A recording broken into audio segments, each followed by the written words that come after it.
दोस्तों नमस्कार। मैं प्रशांत कौशिक संवाद इंडिया मंच पर आप सभी का हार्दिक स्वागत करता हूं, हार्दिक अभिनंदन करता हूं। एक बार फिर से नीतीश के हवाले बिहार। आखिरकार ऐसी कौन से कारण हैं, ऐसी कौन सी मजबूरी है कि तमाम राजनीतिक उठापटक के बावजूद, तमाम राजनीतिक कयासों के बावजूद भी नीतीश कुमार के हाथ में बिहार की कमान देने को मजबूर हो गई बीजेपी। और बीजेपी नेतृत्व का, जैसे कि सभी को जानते हैं आप सभी, कि एक सपना है कि बिहार में उनकी पार्टी का, उनके कैडर का अपना मुख्यमंत्री हो। लेकिन इतनी सारी व्यवस्थाओं के बावजूद भी, सारी गुणा-भाग करने के बावजूद भी, सबसे बड़ी पार्टी बनने के बावजूद भी, वह सीएम के नाम पर ही मजबूर हुई वहाँ पर मुख्यमंत्री पद के चेहरे के तौर पर मुख्यमंत्री बनाने के लिए। तो ऐसे कौन से राजनीतिक कारण हैं, ऐसी कौन सी राजनीतिक मजबूरी है कि नीतीश कुमार के बिना बीजेपी भी सबसे बड़ी पार्टी होने के बावजूद भी आगे नहीं बढ़ पाई। हालाँकि पिछली बार भी बीजेपी के सीट जो थी नीतीश कुमार की पार्टी से ज़्यादा थी, लेकिन इस बार तो अंगड़ित बिल्कुल उनके फेवर में था। उसके बाद भी नीतीश कुमार के इरादों को वह डिगा नहीं पाई और नीतीश कुमार की जिद कह लीजिए या उनकी जो रणनीति रही, वह मोदी शाह की रणनीति में भारी पड़ गई। क्या कारण है सबके पीछे? इन सब बातों पर चर्चा करने के लिए हमारे साथ देश के बहुत ही वरिष्ठ राजनीतिक पत्रकार इस चर्चा में शामिल हैं। उनका परिचय आपसे करा देता हूँ। मतलब राकेश अचल जी जुड़े हैं मध्य प्रदेश से, बहुत स्वागत करता हूँ, बहुत अभिनंदन करता हूँ। तो राकेश सर, जी। आपको क्या लगता है आपको नीतीश कुमार एक क्यों मजबूरी है बीजेपी के लिए? इतनी बड़ी जीत के बावजूद भी, प्रचंड बहुमत के बाद भी नीतीश कुमार के आगे बीजेपी को नतमस्तक होना पड़ा और जो उनका इरादा था अपना सीएम बनाने का, उस पे क्यों ग्रहण उन्हें स्वयं लगाना पड़ा? क्या लगता है आपको? धन्यवाद प्रशांत जी, आपके सभी दर्शकों का स्वागत और आपका अभिनंदन। देखिए, बिहार का जो परिदृश्य है बड़ा विचित्र है। बिहार में ऐसा शुरू से लोग कहते आ रहे हैं कि बिहार में भारतीय जनता पार्टी महाराष्ट्र का फार्मूला अपनाएगी, जेडीयू को तोड़ देगी और फिर अपनी ही पार्टी का मुख्यमंत्री बनाएगी। लेकिन कई बार ये होता है कि मन में कुछ और होता है, और चाह में कुछ और होता है, बाह में कुछ और होता है। वो स्थिति इनकी है कि जी, चाहते तो यही थे कि इनका अखंड राज्य हो बिहार में, लेकिन बिहार का जो मूल चरित्र है, एक तो जातिगत वहाँ की संरचना बड़ी विचित्र है और दूसरे बिहार की जनता अभी भी मतलब इतने लंबे भारतीय जनता पार्टी को 45 साल की हो गई है।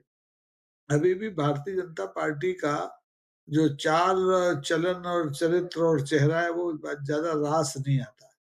इसलिए मुझे लगता है कि नीतीश बाबू फिर से मजबूरी बन गए भारतीय जनता पार्टी की। और इस बार जैसा कि आपने शुरू में कहा ही कि भारतीय जनता पार्टी पिछले 2020 के चुनाव में 74 सीटों पर थी, इस बार 89 पर है। बावजूद वो अपना मुख्यमंत्री नहीं बना पाई है। और ये जो टीस है वो भारतीय जनता पार्टी के मन में हमेशा रहने वाली है। मजबूरी का जहाँ तक सवाल है, मजबूरी सहमति इसलिए देनी पड़ी कि जो दूसरा गणित है, जिसमें भारतीय जनता पार्टी दक्ष है, खरीद-फरोख्त में, तोड़-फोड़ में, वो गणित भी उन्होंने लगा के देख लिया कि वो गणित पे भी अगर काम करें तो सरकार बनाने लायक बहुमत उनको हासिल होगा नहीं। इसलिए ठीक है, जैसे हैं नीतीश बाबू ठीक है, उन्होंने चूँकि लंबा समय भारतीय जनता पार्टी के साथ गुज़ार दिया, चुपचाप गुज़ार दिया। उनके एजेंडे पर जो केंद्र का एजेंडा है, उस पर कोई बाधा नहीं डाली, बैसाखी को हटाया नहीं। तो इतने एहसान हो गए नीतीश बाबू के कि भारतीय जनता पार्टी के बड़े-बड़े चाणक्य जो कहे जाते हैं, उनको भी उनके सामने हथियार डालने पड़े और मुमकिन है कि कल नीतीश बाबू पूरे ताम-झाम के साथ 10वीं बार बिहार के मुख्यमंत्री की शपथ लें। जी। जी, जी, बिल्कुल ठीक बात है। 10वीं बार शपथ लेने जाना एक बड़ा, एक मतलब एक अचीवमेंट तो है किसी भी राजनीतिक व्यक्ति के लिए, कि लगातार इतने सालों से एक पद पे रहना और लगातार शपथ ग्रहण समारोह में अपने को शामिल करना मुख्य रूप से। तो इसमें क्या जो नीतीश कुमार की पूरी राजनीति का जो स्ट्रक्चर है, जिस तरह से पूरी राजनीति एक तरह से बीजेपी के साथ उनका इतना लंबे समय का कार्यकाल रहा है, लेकिन अपने को उन्होंने उस तरह की बीजेपी की राजनीति से अपने को अलग रखा। ऐसे में मतलब कितना बड़ा चैलेंज उनके लिए भी रहा है, लेकिन साथ ही बीजेपी को भी कहीं न कहीं वो स्थापित कर चुके हैं बिहार के अंदर, एक वर्ग में, एक समाज के अंदर बीजेपी को उन्होंने राजनीतिक ज़मीन तो मुहैया करा ही दी है, अपनी सुविधा के अनुसार से, अपनी राजनीति के दृष्टिकोण के हिसाब से। तो ऐसे में आने वाला संकट जो है नीतीश कुमार की राजनीति को लेकर, क्या और बढ़ेगा? क्योंकि टाइम अब तो उन्हें सीएम बनाने की मजबूरी हो गई, लेकिन आने वाले कुछ समय में क्या कुछ परिदृश्य बदल सकता है बिहार की राजनीति का? देखिए, राजनीति तो संभावनाओं का खेल है, क्रिकेट की तरह कुछ भी हो सकता है राजनीति में। नीतीश बाबू कल शपथ ले रहे हैं, लेकिन ये शपथ वो 5 साल तक निभा पाएँगे, कुर्सी पर रह पाएँगे कि नहीं रह पाएँगे, ये कहना बड़ा मुश्किल है। कारण लक्ष्य ये पर है कि चल आने वाले दिनों में बहुत कुछ बदलेगा। नीतीश बाबू को झेलना है, जैसा मैंने शुरू में कहा कि भारतीय जनता पार्टी की मजबूरी है, क्योंकि केंद्र में उसकी जो अंकगणित है उसमें नीतीश बाबू डट कर खड़े हैं पिछले 2 साल से। लेकिन भारतीय जनता पार्टी अपने किसी भी सपने को इतनी आसानी से छोड़ती नहीं है। आने वाले दिनों में अब देखिए ज़मीन तो बनी गई है, 89 सीट्स पर भारतीय जनता पार्टी है। तो आने वाले दिनों में हो सकता है कि ये भस्मासुर का काम करे। जिस भारतीय जनता पार्टी को पाँव रखने की जगह नहीं थी बिहार में एक समय में, वहाँ अब 89 सीट्स पर और नीतीश बाबू की कृपा से, कृपा ही कही जाएगी, उन अगर वो साथ नहीं होते तो मुझे लगता है कि इतनी सीटें ये नहीं जीत सकते थे। फिर गणित दूसरा होता, फिर आरजेडी और जेडीयू की ताकत ज़्यादा होती। तो ऐसे में आने वाले दिनों में अब भारतीय जनता पार्टी जिसको कहते हैं ना स्थानीय भाषा में कि ठंडी करके खाएँगे, रोटी को ठंडी करके खाएँगे। तो धीरे-धीरे देखेंगे कि जेडीयू में कितनी तोड़-फोड़ हो सकती है और जेडीयू के तोड़-फोड़ के अलावा महागठबंधन से कितनी तोड़-फोड़ हो सकती है। तो जब सुविधाजनक स्थितियाँ बनेंगी, तब देखा जाएगा और फिर नीतीश बाबू का स्वास्थ्य है, हो सकता है नीतीश बाबू आने वाले दिनों में धीरे से अपने बेटे के लिए अब राजनीतिक ज़मीन बनाएँ, तब तो नहीं बना पाए, उन्होंने चुनाव भी उसको नहीं लड़वाया। लेकिन अब हो सकता है वो इस दिशा में काम करें और फिर कोई नया समझौता हो जाए साल भर बाद, 2 साल बाद, ढाई साल बाद। तो अब तो बस ये है कि नीतीश बाबू ज़रूरी हैं और नीतीश बाबू मजबूरी हैं। और ये भारतीय जनता पार्टी का एक तरह से पराजय है बिहार में, जीत कर भी हार गई भारतीय जनता पार्टी। उसका सपना जो टूट गया, जो सपना सुशील मोदी के समय पूरा नहीं हो पाया था, वो सपना अब सिद्धार्थ चौधरी के समय भी पूरा नहीं हो पाया, बेचारे डिप्टी के डिप्टी रह जाएँगे। उनको फुल फ्लैश मुख्यमंत्री बनने का मौका अब अगले 5 साल तक कब मिलेगा, कब नहीं मिलेगा कोई नहीं जानता। लेकिन फिलहाल नीतीश बाबू एक छत्र राजा हैं बिहार के। जी, बिल्कुल ठीक बात है। एक छत्र राजा हैं नीतीश कुमार बिहार के और ऐसा लगता है बिहार के पर्याय बन गए नीतीश कुमार। अच्छा है कि उनका फ़ोटो भी वायरल हुआ कल-परसों से जब उनके बेटे के साथ उनका आलिंगन का वो गले मिलते हुए, खुशी साझा करते हुए सामने फ़ोटो आया। तो नीतीश कुमार की राजनीति को देखें पिछले वर्षों की तो कभी भी ऐसे कोई अवसर उन्होंने सार्वजनिक तौर पर उपलब्धि कराया जहाँ अपने बेटे को एक तरह से उन्होंने कहीं राजनीतिक संदेश देने की कोशिश की फ़ोटो के माध्यम से, वीडियो के माध्यम से। तो क्या आपको इसके पीछे कोई राजनीतिक गणित है उनका, राजनीतिक संदेश है इसके पीछे, कुछ निहितार्थ है उनके, क्या लगता है आपको? देखिए कौशिक जी अगर आप भारतीय राजनीति पर के पिछले पन्नों पर नज़र डालें तो आप देख लेंगे कि बहुत से राजनेता ऐसे हुए हैं, बहुत से मुख्यमंत्री ऐसे हुए हैं जिन्होंने अपने जीवन काल में अपने परिवार के किसी दूसरे सदस्य को राजनीति में नहीं आने दिया। बिहार की ही बात करें तो कर्पूरी ठाकुर एक बड़ा नाम है। कर्पूरी ठाकुर जब तक मुख्यमंत्री रहे उन्होंने अपने बेटे को विधानसभा का टिकट लेने नहीं दिया या देने नहीं दिया। इधर आप चले जाएँ उड़ीसा में तो बीजू पटनायक साहब जब तक जीवित रहे तब तक नवीन पटनायक का नाम कोई जानता नहीं था। ऐसे ही आप बंगाल में चले जाएँ, भारत में सबसे ज़्यादा लंबे समय तक 25 साल तक मुख्यमंत्री रहने वाले बंगाल के ज्योतिर्बसु बसु साहब, उन्होंने अपने बेटे को कभी अपना उत्तराधिकारी अपने जीते जी अ, बनाने की नहीं बनाया। कोशिश नहीं की। तो नीतीश बाबू भी कमोबेश उसी चाल पर चले हैं और उसी रास्ते पर चले हैं। उन्हें मालूम है कि उनके बेटे में वो लोहा नहीं है जो उनके भीतर है।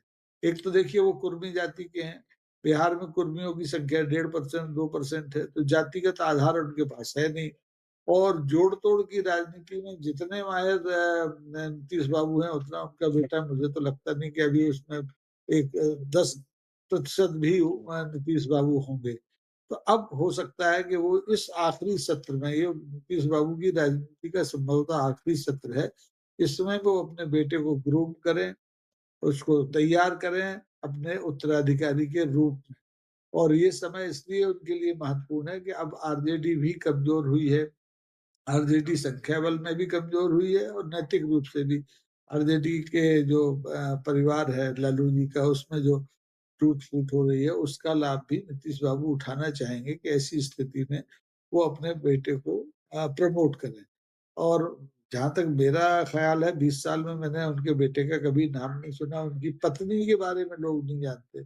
उनके परिवार में कोई और भाई-भतीजा कोई नहीं जानते।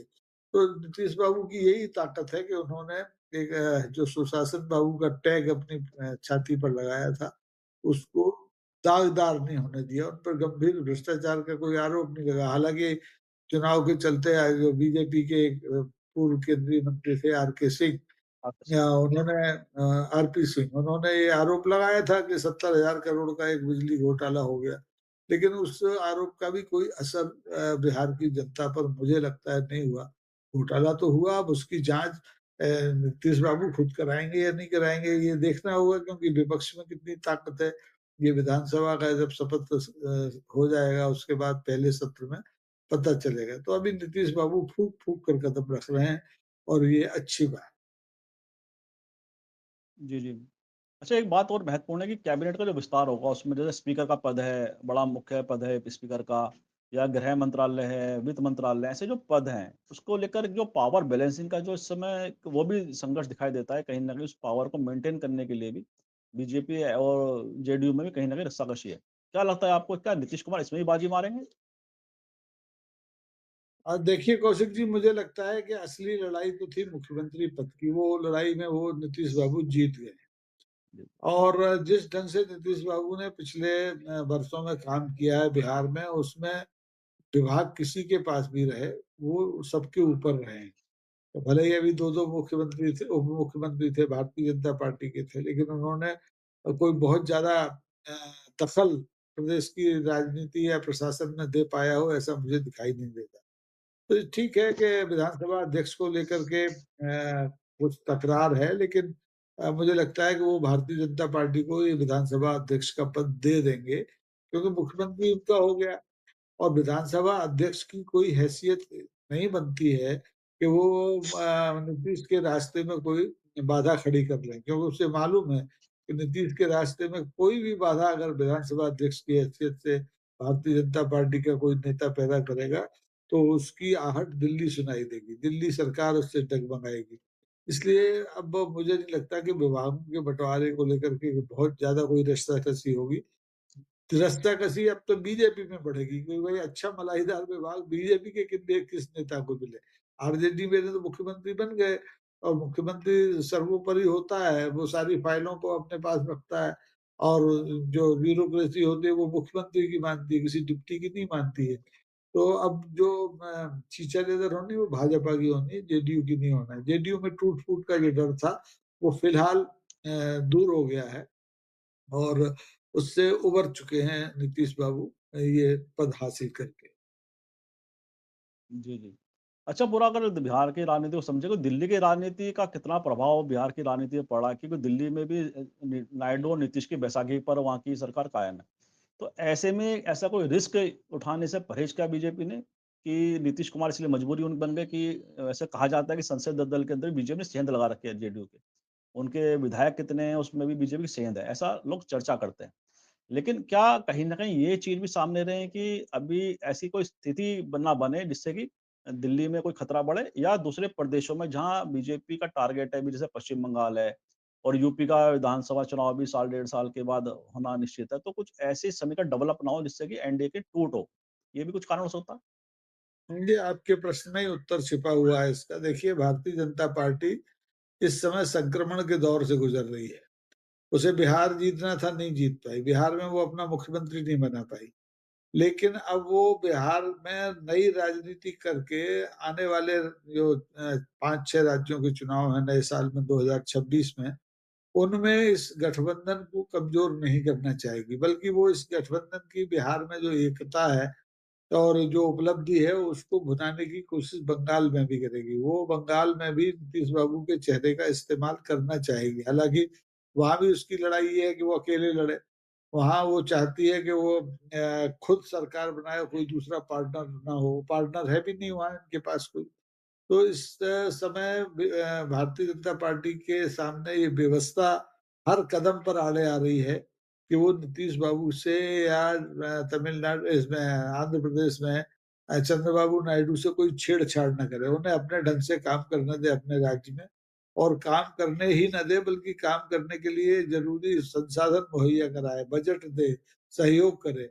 क्योंकि अगर ज़रा भी गड़बड़ ये लोग करते हैं, घोषणा पत्र जो बिहार में इन्होंने दिया था एनडीए ने, और उस पर अमल नहीं होता है, तो फिर किरकिरी शुरू हो जाएगी और किसी भी रूप में जेडीयू और भाजपा की अनबन केंद्र की सरकार को हिट करेगी और सरकार ये जोखिम लेने की स्थिति में अभी तो नहीं दिखाई दे रही। जी, जी। अच्छा, विपक्ष की राजनीति को समझें बिहार की, तो उनके पास कितना अब जो, क्योंकि जिस तरह से सीट उनके पास आई है, निश्चित रूप बड़ा उनके लिए एक मतलब उन्हें सेटबैक लगा उनके लिए, उनकी आशाओं पर वज्रपात सा हुआ है एकदम ये।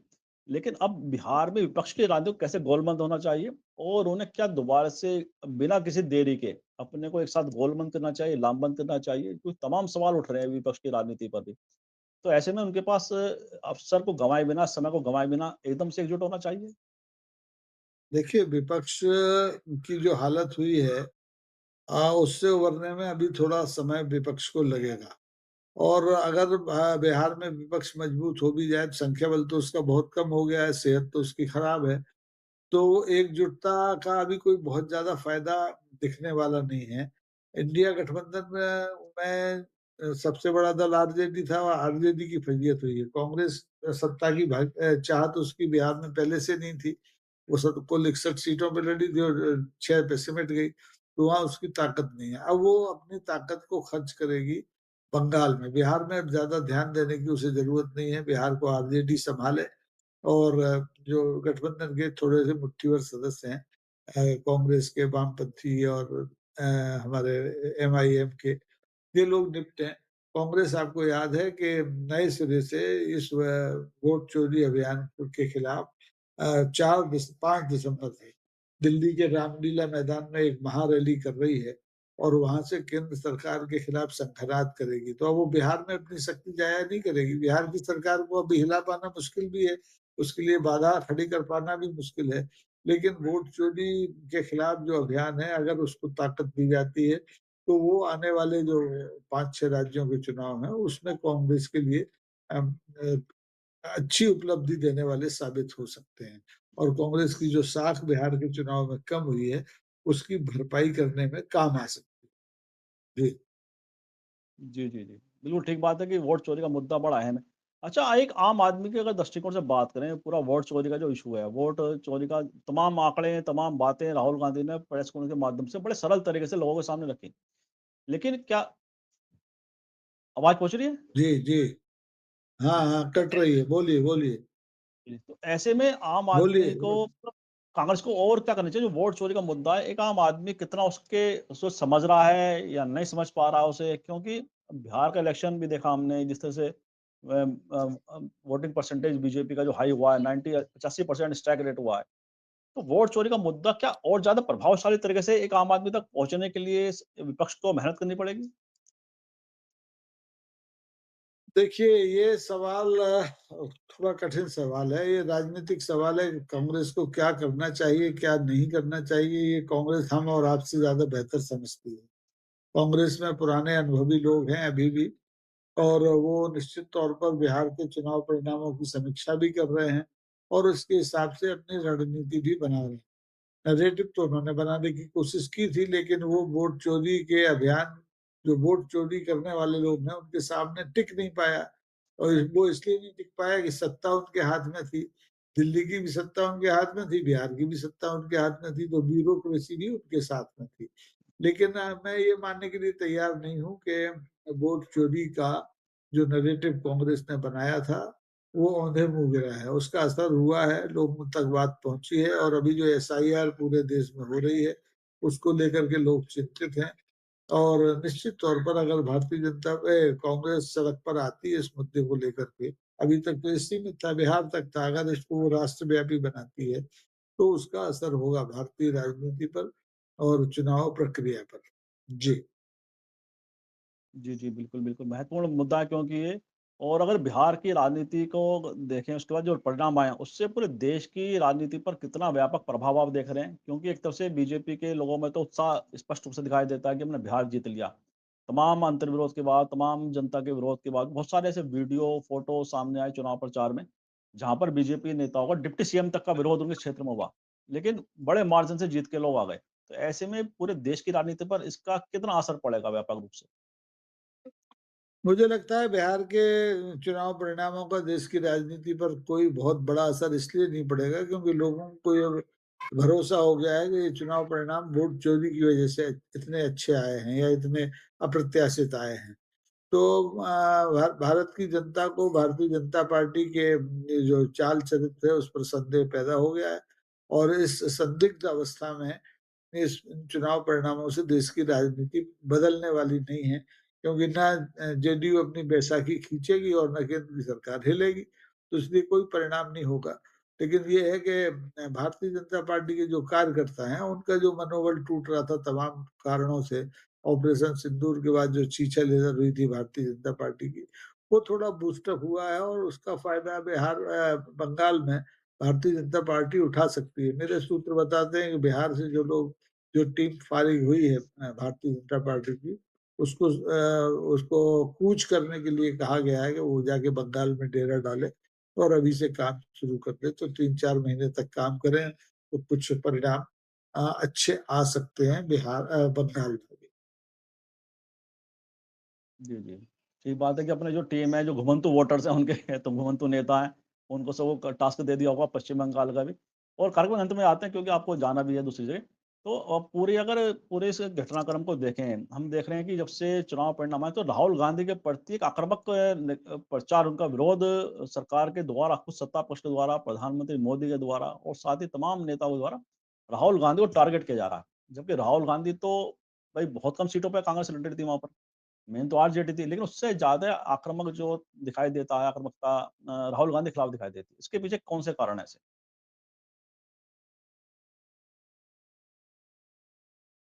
मोदी के नेतृत्व को लेकर के जो लोग सवाल खड़े कर रहे हैं, वो डरे हुए हैं राहुल गांधी से। भारतीय जनता पार्टी में भी, कांग्रेस में भी और कांग्रेस के बाहर भी। क्योंकि राहुल गांधी ने कोई बिहार में पहली पराजय नहीं देखी है। वो लगातार 5, 6, 7 पराजय देख चुके हैं, बावजूद उनके तेवरों में कोई तब्दीली नहीं आई है, उनकी मेहनत में कोई कमी नहीं आई है और मुझे लगता है, ये परिणाम भी उनको हतोत्साहित नहीं करेंगे और वो नई ऊर्जा के साथ आने वाले जो विधानसभाओं के चुनाव हैं अगले साल में, उसकी तैयारी में जुट जाएँगे क्योंकि कांग्रेस ने इससे भी बुरे दिन देखे हैं, इस अच्छा। देश में। आपातकाल के बाद आपने देखा हो पूरे देश में कांग्रेस साफ हो गई थी। लेकिन लौट के आई। तो निश्चित तौर पर अब इस अनुभव के बाद, बिहार के अनुभव के बाद कांग्रेस और सचेत होकर के और जो खामियाँ थी उन्हें दूर करके अगली तैयारी में लड़ेगी। घर पर तो नहीं बैठेगी, हाथ पर हाथ रखकर नहीं बैठेगी और ये उसने बता भी दिया है कि 5 दिसंबर से वो महारैली शुरू कर रही है रामलीला मैदान से और पूरे देश में इस आंदोलन को फैलाएगी। जी। जी, बिल्कुल ठीक बात कही आपने, कांग्रेस खड़ी होएगी और उसी तरह से अपना दोबारा से अपने को वह कहीं न कहीं संगठित कर रही है इस समय अपने को, तो वही दोबारा से ताकत कहीं न इकट्ठा करने का वह अवसर भी तलाश रही है, कि जो उसकी अपनी परिपाटी रही है राजनीति करने की। और इन्हीं शब्दों में चर्चा को विराम भी देते हैं और आपने जिस तरह पूरे विषय को परिभाषित किया, मुझे विश्वास है हमारे दर्शकों को चर्चा भी पसंद आएगी। और मैं अपने सभी दर्शकों से भी अपील करता हूँ, आग्रह भी करता हूँ कि संवाद इंडिया यूट्यूब चैनल के साथ-साथ चतुर्दर्शी चैनल को भी आप सब्सक्राइब करें, क्योंकि हमारे राकेश जी उसका संपादन करते हैं, बहुत ही शानदार चैनल है, आप उसे ज़रूर देखें। बहुत-बहुत धन्यवाद आपका। थैंक और मैं आपसे फिर भी आग्रह करता हूँ, वीडियो लाइक करें, शेयर करें, कमेंट करें। साथ ही समाज इंडिया यूट्यूब चैनल को सब्सक्राइब करें, बेल आइकन अवश्य दबाएँ, इससे चैनल के अपडेट आपको समय से मिलते रहें। साथ ही एक आग्रह हो रहा है, देखो जॉइन का बटन है नीचे, उस पे क्लिक करें, चैनल को जॉइन करें, क्योंकि आपका सहयोग हमारे लिए बहुत ही अनमोल है, बहुत ही महत्वपूर्ण है। और कमेंट बॉक्स में भी अपनी प्रतिक्रिया को अवश्य लिखें, क्योंकि आपकी प्रतिक्रिया से हमें पता चलता है कि हमारी चर्चा को कैसी लग रही है। आपको सुझाव देना चाहते हैं, वो भी दीजिए, क्योंकि आपको सुझाव ही हमारा मार्गदर्शन करते हैं। उन्हें आग्रह है कि संवाद इंडिया यूट्यूब चैनल को सब्सक्राइब अवश्य करें और साथ ही बेल आइकन दबाएँ और सभी अपनों को भी शेयर करें हमारा लिंक। बहुत-बहुत धन्यवाद आप सभी का।